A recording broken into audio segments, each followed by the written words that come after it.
Moses realizes that his task is not to teach his people freedom. His task is to teach them happiness. Harriet Tubman told runaway slaves, "When you hear the dogs, keep running. When you hear the guns firing, keep running. When your feet are bleeding, keep running. Keep running until the terror turns to freedom, and then it turns to happiness, until you're running from the sheer happiness of being free, instead of running from the sheer terror of being chained." And Moses notices the same thing. The slaves who break free from slavery out of fear are never really free. They're always paranoid, even when they're no longer slaves. They never learn how to survive by being happy. But the slaves who bolt out of slavery from adrenaline, even if they're scared, as soon as they get running, they pivot and realize that they're no longer enslaved people running away from slavery.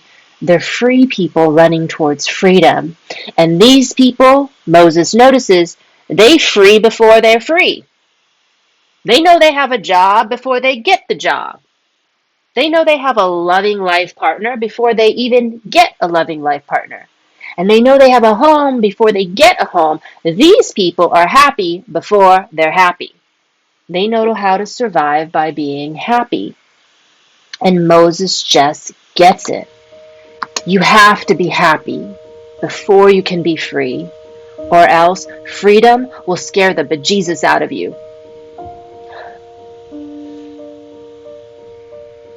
And the Israelite slaves think that freedom looks like they can do whatever their slave masters do. Like they can live in palaces, don't have to work, they have air conditioning, somebody does their hair. They think that freedom looks like riches and leisure. So Moses asks his slave friends, "Where did you get that idea? That freedom is exactly the same welfare that you get now, but a bigger paycheck. So instead of 800 shekels a month, you get 8 million shekels a month. That's sort of freedom to you?" And his slave buddies are like, "Yes, freedom is the exact same thing we have now, except a lot more time and money." And Moses realizes that's why it's not worth it for them to break free. When freedom comes to you at its lowest level, as time and money, it's never worth running from the barking dogs as your feet bleed.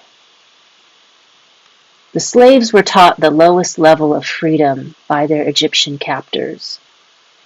God starts teaching them the highest level of freedom, happiness. As soon as the Israelite slaves escape Egypt, they're wandering around in the desert. Here they are, free, slaves looking around. Yeah, nobody yet has a Home Depot credit card. So freedom, obviously, clearly, doesn't mean money. Where's all this freedom we're supposed to be experiencing? So they're laying there in the desert, and lo and behold, freedom starts to pour out of them. Freedom starts coming out of their mouths. It begins to sing. It begins to shout. It sounds like justice. Freedom starts coming out of their minds. They start writing poems and stories and novels. Freedom starts coming out of their heads. They start painting these murals, and then they plant gardens and orchards. And there's a living spirit of freedom and peace in the trees, in their homes, in the clothes that they sew. And they realize that diamonds are not found on the fingers of royalty. They're found in the eyes of their children and in their own eyes when they love someone. Their relationships become sacred. Everything has a meaning in it, a wisdom that contains the gold of life.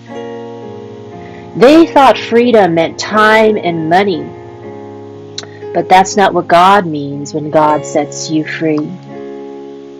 When God means freedom, He births your soul.